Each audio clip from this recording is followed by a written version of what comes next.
ఓం గం గణపతయే నమః. ఓం శరవణభవాయ నమః. ఓం దుం దుర్గాయే నమః. ఓం ఆంజనేయాయ నమః. ఓం ధరణీ గర్భసంభూతం విద్యుత్కాంతి సమప్రభం కుమారం శక్తిహస్తం తం మంగళం ప్రణమామ్యహం.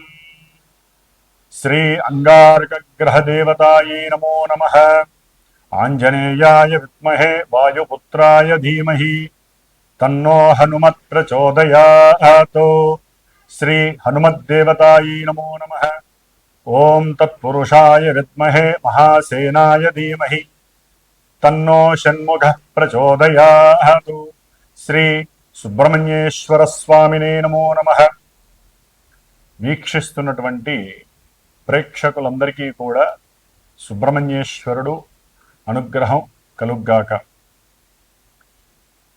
ఈ యొక్క అక్టోబర్ మాసంలో మనకి 28వ తేదీ నుండి డిసెంబర్ దాదాపుగా 7వ తేదీ వరకు కూడా 45 రోజులు మన భూమికి అత్యంత దగ్గరగా ఉంటూ భూమి నుంచి విడదీయబడినటువంటి ఆ యొక్క కేశవుడు మరియు భూదేవి యొక్క కుమారుడుగా రుద్రాంశభూతుడుగా మరి అంగారకుడు అనగా కుజుడు, ఆయనే మంగళుడు, సమస్త మంగళాలని ఇస్తాడు.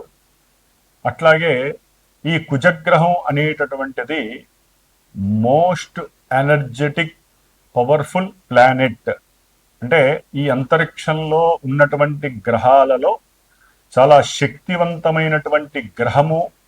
మరియు ఆ యొక్క గ్రహానికి సంబంధించినటువంటి నక్షత్రాలు, రాసులు, లగ్నాలు కలిగేటటువంటి ఉన్నటువంటి జాతకులు కుజగ్రహ ప్రభావానికి లోనే వారి యొక్క ఆకర్షణ చాలా తీక్షణంగా ఉంటుంది. వారు మాట్లాడే ధోరణి కూడా చాలా మూమెంట్ చాలా ఫాస్ట్గా ఉంటుంది. అంటే త్వరగా నిర్ణయాలు తీసుకోవటం, త్వరగా మాట్లాడేయటం, తర్వాత ఆ మాటకి తగ్గ ప్రతిస్పందనగా బాధపడటము, లేదా అహంకార ధోరణి, కొన్ని కుళ్ళు కుతంత్రాలతో కూడుకున్నటువంటి ఈర్ష్యా స్వభావాలు. ఎందుకంటే ఈ కుజగ్రహం అనేటటువంటిది మనకున్నటువంటి సాత్విక, రాజస, తామస గుణాలలో తమోగుణ ప్రధానుడు ఈ యొక్క అగ్నితత్వకారకుడైనటువంటి అగ్నిగ్రహమైనటువంటి పురుషగ్రహమైనటువంటి ఈ కుజుడు. మరి ఈ అంగారకుడు ముఖ్యంగా మన యొక్క జాతక చక్రాలలో మేషరాశికి, అట్లాగే 8వ రాశి అయినటువంటి వృశ్చిక రాశి, ఈ 2 రాశులకి ఆధిపత్యము ఆయనదే. అలాగే మనకున్నటువంటి 27 నక్షత్రాలలో మృగశిరా నక్షత్రము, అట్లాగే చిత్తా నక్షత్రము, ఇది చిత్తా నక్షత్రం, మృగశిరా నక్షత్రము వృషభ రాశిలో 2 పాదాలు, మిథున రాశిలో 2 పాదాలు ఉంటాయి.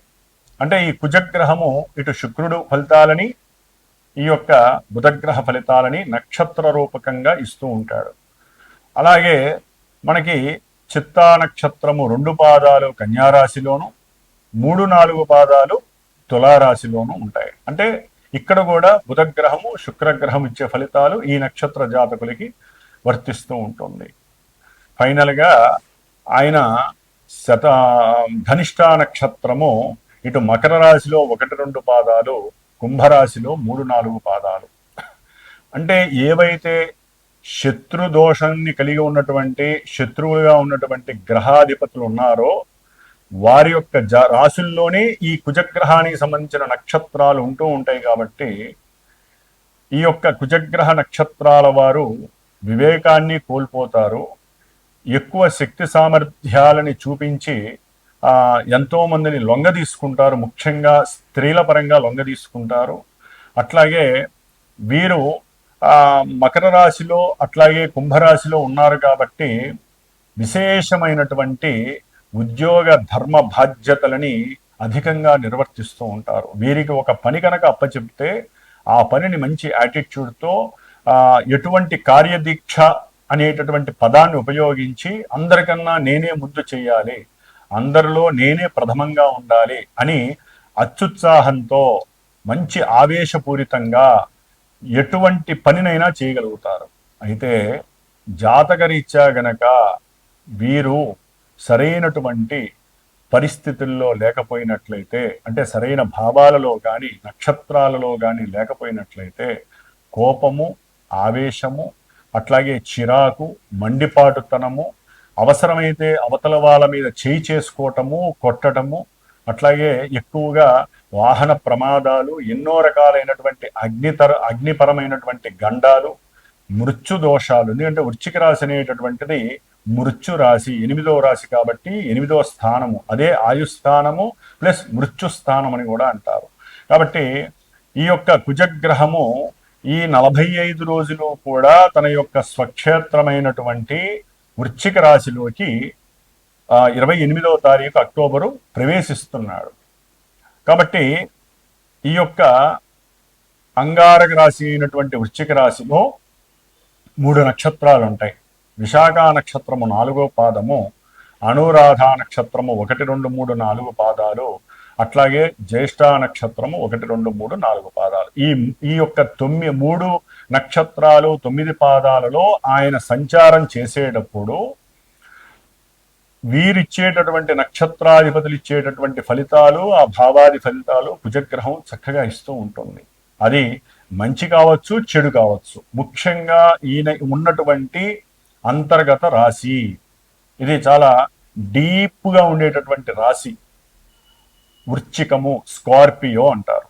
కాబట్టి ఈ అంగారక గ్రహము చాలా చాలా దోషభూయుక్తమైనటువంటిది. ముఖ్యంగా వివాహ వ్యవస్థలో ఈ గ్రహము కనుక వారి జాతకంలో జన్మ లగ్నంలో కానీ, చంద్ర రాశిలో కానీ, శుక్రుడితో కానీ కలిసి ఉన్న లగ్నాతు చంద్ర లగ్నాతు ఈ యొక్క కుజగ్రహము 1 అంటే ఆ రాశిలో కానీ లగ్నంలో కానీ, కుటుంబ స్థానమైనటువంటి 2వ స్థానంలో కానీ, సౌఖ్య స్థానమైనటువంటి 4వ స్థానంలో కానీ, ఆయుస్థానము స్త్రీలకైతే గనక సౌభాగ్య స్థానము 8వ స్థానంలో కానీ, అట్లాగే ద్వాదశం అనేటటువంటిది ప్రమాదాలని, అట్లాగే ఎన్నో రకాల ఆర్థిక అసమానతల్ని, అప్పులని సూచించేటటువంటి స్థానము ఈ యొక్క 12వ స్థానము. కాబట్టి ఇక్కడ గనక ఉన్నట్లయితే ఈ కుజగ్రహ దోషము అని అంటారు, దీన్ని కుజ దోషము అంటారు. వివాహ వ్యవస్థలో ఈ కుజ దోషానికి చాలా చాలా విశేషమైనటువంటి పరిస్థితులు కల్పిస్తూ ఉంటారు. మన యొక్క ముహూర్త భాగంలో కూడా, ముహూర్తంలో కూడా అష్టమ కుజుడు, అట్లాగే మనకి ఏదైతే గనక బాలారిష్ట దోషాలు ఉంటాయి, బాలారిష్ట దోషంలో కూడా ఈ కుజగ్రహము 7వ స్థానంలో ఉండకూడదు. ఇది మహాదోషము, 8వ స్థానంలో ఉన్న బాలారిష్ట దోషము అని చెప్తూ ఉంటారు. కాబట్టి ఈ కుజగ్రహం వలన చక్కగా ఉన్నటువంటి వారి జాతకాలలో గనక అవయోగాలుగా ఈ కుజగ్రహం ఇచ్చినట్లయితే గనక జాతకరీత్యా మాత్రమే దంపతుల మధ్య ఉన్నట్టుండి ఆకస్మిక విరోధత్వము, అంటే ఇప్పుడు నడుస్తున్నటువంటి గ్రహస్థితి రీత్యా ఆకస్మికంగా గొడవలు బిగినవుతాయి.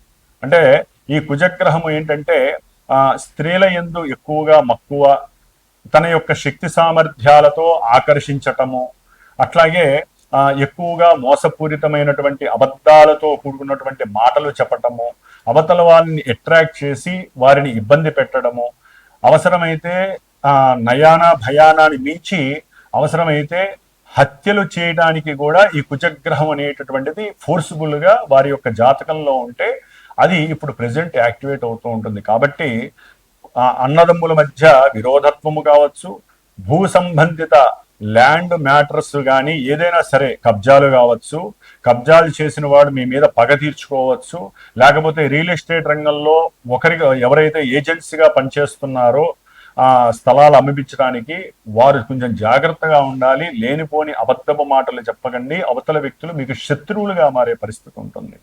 ఎందుకంటే వృశ్చిక రాశిలో కుజుడు వచ్చినప్పుడు రహస్య స్థావరాలకి సంబంధించి, అట్లాగే ముఖ్యంగా మిలిటరీ వ్యవస్థ కావచ్చు, ఈ వ్యవస్థల్లో ఎన్నో రకాలైనటువంటి ప్రాబ్లమ్స్ కలిగే అవకాశాలు ఉంటాయి. మన యొక్క రహస్యాలని బయట దేశాలకి అందించే పరిస్థితులు కూడా ఉద్యోగస్తుల్లో ఉండేవారు ఉంటారు. ముఖ్యంగా ఇది జలరాశి కాబట్టి ఆ జల సంబంధితమైనటువంటి సముద్రాలు కావచ్చు, నదుల్లో కావచ్చు, ఆ అగ్ని అగ్ని కొండలు ఉంటాయి లోపల, అంటే అగ్ని జ్వాలలు బయటికి రావటము, అలాంటి అంటే లావా కొండలు బద్దలవ్వటము అలాంటివి కావచ్చు, లేకపోతే జల సంబంధితమైనటువంటి ప్రమాదాలు జరగచ్చు. మొన్న కుజుడు వృషభ రాశిలో ప్రయాణ స్థానంలో ఉండటం ద్వారా మరి ఎన్నో రకాలైనటువంటి వాహనాల ద్వారా అగ్ని జ్వాలల ద్వారా ఎన్నో ఇబ్బందులు కలిగినాయి. ఇప్పుడు వాటర్కి సంబంధించి జల సంబంధిత సమస్యలు, జల సంబంధిత గండాలు ఎన్నో కలగటానికి అవకాశాలు ఉన్నాయి. ముఖ్యంగా ఈ స్థానము స్త్రీలకి ఋతు సంబంధపరమైనటువంటి హార్మోన్స్ ఇన్బ్యాలెన్సింగ్ వలన వచ్చేటటువంటి అసమానతల వలన వచ్చేటటువంటి ఎన్నో రకాల ఋతు సంబంధమైన పీరియాడిక్ ప్రాబ్లమ్స్ ని క్రియేట్ చేసే స్థానం ఇది. అంటే గర్భ సంబంధిత దోషాలని, గర్భవిచ్చిన దోషాలను కలిగజేసే స్థానము వృశ్చిక రాశి. మరి ఆ రాశిలో మహానుభావుడు కుజుడు వచ్చి సొంత ఇంట్లో చాలా బలంగా ఉంటున్నాడు. స్వక్షేత్రగతుడైనటువంటి కుజుడు తన యొక్క సొంత ఇంట్లో ఉండటం అనేటటువంటిది ఒక రకంగా మంచిదైనప్పటికీ కూడా ఆ స్థానము 8వ స్థానం అవటం ద్వారా న్యాచురల్ జోడియాక్లో ఇది అంత మంచిది కాదు. కాబట్టి ప్రమాదాలు, హత్యలు, కుట్రలు, కుతంత్రాలు, అబద్ధాలు, అట్లాగే ఎన్నో రకాలైనటువంటి విపరీతమైనటువంటి నేచర్కి విరుద్ధంగా ప్రవర్తించటము, ఆ ప్రపంచానికి ఒక సమస్యలు ఎన్నో ఉత్పన్నమయ్యేటటువంటి, ముఖ్యంగా ఈయన దీర్ఘకాలిక రోగాలను కలుగు చేస్తాడు, శత్రువులను వృద్ధి చేస్తాడు. అట్లాగే అప్పుల బాధ ఒకటి కాదండి. మన భూప్రపంచంలో ప్రతి మానవుడు ఇల్లు కట్టుకోవడానికో, బండి కొనుక్కోవడానికో, చివరికి పెళ్లి జరపడానికి కూడా అప్పులు చేసి పిల్లల్ని చదివించాలన్నా, ఏది చేయాలన్నా అప్పు అనేది సర్వసాధారణమైంది. ఈ యొక్క రుణ బాధలకి కూడా ఈయన కారకుడు. శత్రు రోగ రుణ వృద్ధి కారకుడు కుజుడు. అష్టమ స్థానము దాన్ని వృద్ధి చేయటమే గాని తగ్గించే పరిస్థితి లేదు. ముఖ్యంగా వివాహ యోగము లేనటువంటి వారికి కుజదోషాల వలన, అట్లాగే సంతానపరమైనటువంటి దోషాలు, అది ఏ రకంగానైనా సంతానం లేకపోవటం, సంతానం పుట్టి చనిపోవటము, లేకపోతే సంతానం పుట్టిన తర్వాత వారికి రకరకాలైనటువంటి అంటే శారీరకంగా ఎదగలేకపోవటము, లేకపోతే గర్భవిచ్ఛిన్న దోషాలు 3వ నెలలోనో 2వ నెలలోనో గర్భవిచ్ఛిన్న దోషాలు జరగటము. ఎందుకంటే ఇప్పుడు ఎందుకు చెప్తున్నామంటే ఈ వృశ్చిక రాశిలో ఉన్నటువంటి కుజుడు రాహుని 4వ దృష్టితో చూస్తున్నాడు. ఎక్కడైతే రాహుకి కుజుడికి సంబంధము కలుగుతుందో అది మనకి కాలసర్ప యోగ దోషంగా భావించబడుతుంది. అది ఏ రకంగానైనా కానీ వాళ్ళిద్దరికీ సంబంధం ఉండకూడదు. కాబట్టి ఒక రకంగా చెప్పాలంటే ఇది చాలా ఇబ్బందికరమైనటువంటి పరిస్థితుల్ని తెలియజేస్తోంది ఈ కుజగ్రహము రావటం అనేటటువంటిది. జాతకంలో ఈ కుజగ్రహము కొన్ని పాజిటివ్ వేస్లో ఇచ్చినట్లయితే వారికి ఆకస్మికంగా గృహపరమైనటువంటి లాభాలు కలగచ్చు, లేకపోతే ఎన్నో కేసుల్లో వీరు గెలవచ్చు, ఆకస్మికంగా ఎన్నో రకాలైనటువంటి సుఖ సంతోషాలు కలగచ్చు, మిలిటరీ వ్యవస్థలో వీరికి గుర్తింపు లభించవచ్చు. ఇట్లా జన్మజాతకంలో వారికి గనక కుజుడు అనుకూలమైన భావాలని, అనుకూల నక్షత్రాల్లో ఉన్నట్లయితే వీళ్ళు రియల్ ఎస్టేట్లో ఒక టాప్ మోస్ట్ లీడర్స్గా ఉంటారు. రాజకీయంలో కూడా చాలా పెద్ద పెద్ద వాళ్ళతో ఇంటర్లింక్స్ నడిపే వాళ్ళే ఉంటారు. అట్లాగే ఇది గనక జన్మజాతకంలో ఈ కుజగ్రహము నెగిటివ్ షేడ్స్ని గనక కలిగి ఉన్నట్లయితే ఇప్పుడు వాళ్ళు లేనిపోని ఇబ్బందులు, నేరాలు, ఘోరాల్లో వాళ్ళు ఇరుక్కోవటము, జైళ్ళల్లోకి వెళ్ళటము, ఎప్పుడూ గడప తక్కున్నటువంటి వాళ్ళు పోలీసు గడపలు తొక్కటము, పోలీసుల యొక్క వేధింపు చర్యలు, ఎన్నో రకాలైనటువంటి మానభంగాలు, ఎన్నో రకాలైన హత్యలు, ప్రమాదాలు, వారు అనుకున్న గృహ సంబంధిత విషయాల్లో ఆటంకాలు, గృహ విషయాలలో, ల్యాండ్ విషయాలలో మోసపోవటము, ఇట్లా ఒకటి కాదండి. ఆడవాళ్ళకైతే కనుక గర్భ సంబంధిత దోషాలు చాలా ఇబ్బంది కలిగించేలాగా అవకాశం కలుగుతోంది. కాకపోతే ఇక్కడ ఒక చిన్న భగవంతుడు మనకి ఇచ్చిన అదృష్టం ఏంటంటే గురువు ఉచ్చస్థితిలో ఉండి దాదాపుగా డిసెంబర్ 5వ తేదీ వరకు ఈ కుజగ్రహాన్ని తన యొక్క దృష్టితో చూడడం ద్వారా ఈ యొక్క ఇబ్బందుల్లో కొంతవరకు మనకి ఎటువంటి ఇబ్బందులు లేకుండా డైవర్ట్ చేసే శక్తి గురుగ్రహం మనకిస్తోంది.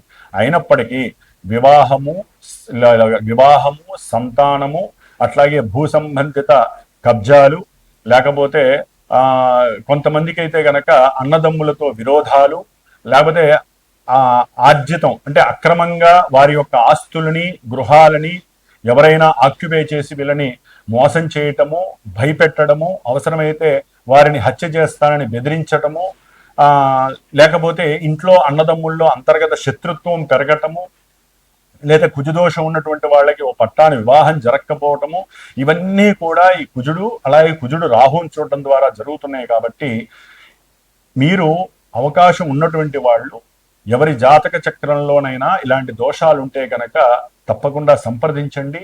అందులో ముఖ్యంగా మనకి ఈ కార్తీక మాసంలో నవంబరు 20వ తారీఖున కార్తీక మాసం వెళ్ళిపోయి మార్గశిర మాసము 21 నుంచి ప్రారంభమవుతోంది. ఈ మార్గశిర మాసంలోనే మనకి దాదాపుగా నవంబరు 26వ తేదీన సుబ్రహ్మణ్య షష్ఠి, దీన్నే కుమార షష్ఠి అంటారు. ఆ పార్వతీ తనయుడైనటువంటి సుబ్రహ్మణ్యేశ్వరుడు ఈ కుజగ్రహానికి అధిష్టాన దేవత, ఆయనే మంగళుడు అంటారు అందుకని. కాబట్టి ఈ దోషాలు ఎవరికైనా ఉన్నట్లయితే ఈ సుబ్రహ్మణ్య షష్ఠి రోజున, స్కంద షష్ఠి రోజున, ఎందుకంటే ఆయన డిసెంబర్ 7 వరకు ఉంటాడు. ఈ కుజగ్రహము ఈ ఇందాక చెప్పిన మొట్టమొదటి చెప్పినటువంటి 3 నక్షత్రాలలో అనురాధ నక్షత్రంలో ఉన్నటువంటి ఆ యొక్క స్టేజ్లో, అట్లాగే శత్రు నక్షత్రమైనటువంటి బుధ నక్షత్రంలో ఉన్నప్పుడు ఎవరైతే గనక మన శ్రీమాత జ్యోతిషాలయ పీఠంలో ఆ సుబ్రహ్మణ్య షష్ఠి రోజున 26వ తారీఖు నవంబర్ 26వ తేదీన దాదాపుగా 21వ తేదీ నుంచి 26వ తేదీ వరకు 6 రోజులు సుబ్రహ్మణ్యేశ్వరుడి సంబంధించినటువంటి సర్పదోష నివృత్తి కోసము, వారు కోరుకున్న అభీష్ట సిద్ధి కోసము, దోషాలు పోవటానికి సర్పసూక్త జపము, కుజగ్రహ జపము, ఈ 2 గ్రహాల అంటే కుజగ్రహ జపము, సర్పసూక్త జపాన్ని ఆచరిస్తూ చివరగా 26వ తేదీన మన యొక్క శ్రీమాతా జ్యోతిషాలయ పీఠంలో ఆ యొక్క వళ్ళీ దేవసేన సమేత సుబ్రహ్మణ్యేశ్వరుని యొక్క కళ్యాణము మరియు సుబ్రహ్మణ్య పాశుపత హోమము అనేటటువంటిది జరుగుతోంది. కాబట్టి వివాహం కోసమైతే గనక కళ్యాణంలో స్త్రీలు కావచ్చు, పురుషులు కావచ్చండి, ముఖ్యంగా ఎవరైనా సరే ఈ యొక్క కళ్యాణంలో మీ యొక్క గోత్రనామాలు ఇచ్చి పార్టిసిపేట్ చేయండి, పీఠానికి ఫోన్ చేయండి. అట్లాగే ఈ యొక్క 6 రోజుల సర్పసూక్తము, కుజగ్రహ దోష నివారణార్థమే కుజగ్రహ శాంతి, చివరిలో స్వామివారికి హోమము, ఈ యొక్క కార్యక్రమము మొత్తము కూడా జరిగే అవకాశం ఉంటుంది. కాబట్టి ఈ యొక్క అత్యద్భుతమైనటువంటి అవకాశాన్ని సద్వినియోగం చేసుకోండి. ముఖ్యంగా ఈ నవంబరు 12వ తేదీన ఈ కుజగ్రహము మరియు శని కూడా నవంబర్ 28వ తేదీన ఆయన రుజుమార్గంలోకి వస్తున్నాడు. కాబట్టి కుజగ్రహ దోష పరిహారార్థమై, సర్పగ్రహ దోష నివారణార్థమై మనకి కాశీ క్షేత్రంలో గంగానది ఒడ్డున నవంబర్ 12వ తేదీ నుండి నవంబర్ 17వ తేదీ వరకు దాదాపుగా 4-5 రోజులు అక్కడే ఉండి మృత్యుంజయ జపము, మన్యు సూక్త జపాన్ని ఆచరిస్తూ స్వామివారికి ఒకరోజు ఆ గంగా నదితో శతలింగార్చన 108 మృత్తికా లింగాలతో చక్కగా స్వామివారిని శతలింగార్చన కార్యక్రమం మహన్యాసపూర్వకంగా ఈ పంచసూక్తాలతో అభిషేకించి ఆ యొక్క ప్రసాదము, ముఖ్యంగా రుద్రాక్షకి కూడా అభిషేకం చేసి పంచముఖ రుద్రాక్షకి ఆ యొక్క రుద్రాక్షని ఈ చివర్లో చేసేటటువంటి సుబ్రహ్మణ్య పాశుపత హోమంలో కూడా ధరింపజేసి ఆ యొక్క ప్రసాదాన్ని చక్కగా మీకు వితరణ చేసే అవకాశం లభిస్తుంది. కాబట్టి ఎవరైనా సరే ఈ యొక్క కాశీ క్షేత్రానికి సంబంధించినటువంటి ఈ అభిషేకంలోను, అంటే శతలింగార్చన అభిషేకంలోను, లేదా మనకి చివర్లో నవంబర్ 26వ తేదీన ఈ యొక్క సుబ్రహ్మణ్యేశ్వర యొక్క కళ్యాణము, పాశుపత రుద్రహోమము, అట్లాగే సర్పసూక్త జపము, దీంట్లో పాల్గొనదలిచిన వాళ్ళు మనకి 28వ తేదీ నవంబర్ కాలభైరవాష్టమి వస్తోంది. కాలభైరవుడు ఈ కాశీక్షేత్రం వెళ్ళినప్పుడు కాలభైరవుని కూడా అర్చించి స్వామివారి దగ్గర పెట్టినటువంటి పాదపూజ చేసినటువంటి ఆ కాలభైరవ రక్షణ కూడా మీకు అందజేయటానికి, అట్లాగే అక్కడ వారాహి అమ్మవారి యొక్క అనుగ్రహం పొంది ఆ తల్లి యొక్క కుంకుమ ధారణని కూడా మీకు అందజేయటానికి నేను ప్రత్యేకించి సిద్ధంగా ఉన్నాను. కాబట్టి మనము జాతక విశ్లేషణతో పాటుగా ఈ యొక్క గోచార ఫలితాలను చెప్పుకునేటప్పుడు మనకి ఏ గ్రహం అయితే బాలేదో, ఏ గ్రహం వలన ఈ ఇబ్బందులు కలుగుతున్నాయో వాటికి సంబంధించినటువంటి పూజాధికాలో, హోమాలో, జపాలో, తపాలో చేసుకోవటమే మన యొక్క శాస్త్ర ధర్మము, ముఖ్యంగా జ్యోతిష్య శాస్త్ర ధర్మము. కాబట్టి ఈ జ్యోతిష్యాన్ని నమ్మాలి, అట్లాగే పరిహారాల్ని ఆచరించాలి. దీన్ని విస్మరించకూడదు, దీన్ని వేలెత్తి చూపించే పరిస్థితి ఎవ్వరూ చేయకండి. ఈ యొక్క జ్యోతిష్యం ద్వారా మీ యొక్క జన్మజాతకం ఉన్నా లేకపోయినా, ప్రజెంట్ మీకు ఈ సమస్యల్లో ఎవరైనా కుట్టుమిట్టాడుతున్నా, ఇలాంటి అవకాశాలని సూక్ష్మంగా ఉపయోగించుకొని మనకున్న దాంట్లో చక్కగా పార్టిసిపేట్ చేసి ఆ యొక్క ప్రసాద భస్మాన్ని, ప్రసాద రక్షని మీరు గనక ధరించినట్లయితే గనక ఆ స్వామివారి యొక్క అనుగ్రహంతో, సుబ్రహ్మణ్యేశ్వర స్వామి అనుగ్రహాన్ని పరిపూర్ణంగా పొంది భవిష్యత్తులో వివాహ యోగము, సంతాన యోగము, గృహ భూలాభ యోగము, ఇంకా ఏవైతే మీరు కోల్పోయి ఉన్నారో అవన్నీ పొంది రుణ విముక్తులే, ముఖ్యంగా రుణ విమోచనార్థమై చేస్తున్నాం. కాబట్టి ఈ కార్తీక అమావాస్య రోజున పీఠంలో ప్రతి నెల కూడా ఏదో ఒక హోమం, పాశుపత హోమాన్ని చేస్తూ ఉంటాం. కాబట్టి ఈసారి రుణ విమోచన హోమాన్ని నవంబర్ 20వ తేదీన అమావాస్య రోజున మన పీఠంలో రుణ విమోచన పాశుపత రుద్ర హోమం జరుగుతోంది. కాబట్టి ఎవరికి ఏ రకమైన సమస్యలు ఉన్నాయో అది విన్నవించుకొని మీకు సంబంధించినటువంటి హోమంలోనో కళ్యాణంలోనో పాల్గొనే పరిస్థితిని చక్కగా తీసుకోండి. పర్సనల్గా ఎవరైనా సరే వారి జన్మజాతక రీత్యా ఎప్పుడు వివాహం అవుతుంది, సంతానం కలుగుతుంది, ఇంకా వారికి ఉన్నటువంటి దోషాలు పోవటానికి చక్కగా పీఠానికి ఫోన్ చేసి సంప్రదించండి. మీ యొక్క జన్మజాతక విశ్లేషణని చక్కగా తెలుసుకోండి. మీ యొక్క రహదారిలో ఉన్నటువంటి ముళ్ళుని, దోషాలని కూడా తొలగించుకుంటూ ఏదో ఒక చిన్నదో పెద్దదో మీకున్న దాంతో పరిహారాన్ని ఆచరిస్తూ ముందుకు వెళుతూ మన యొక్క సనాతన ధర్మాన్ని కాపాడండి. మీకున్నటువంటి యోగాలన్నింటినీ కూడా చక్కగా పట్టుకోండి.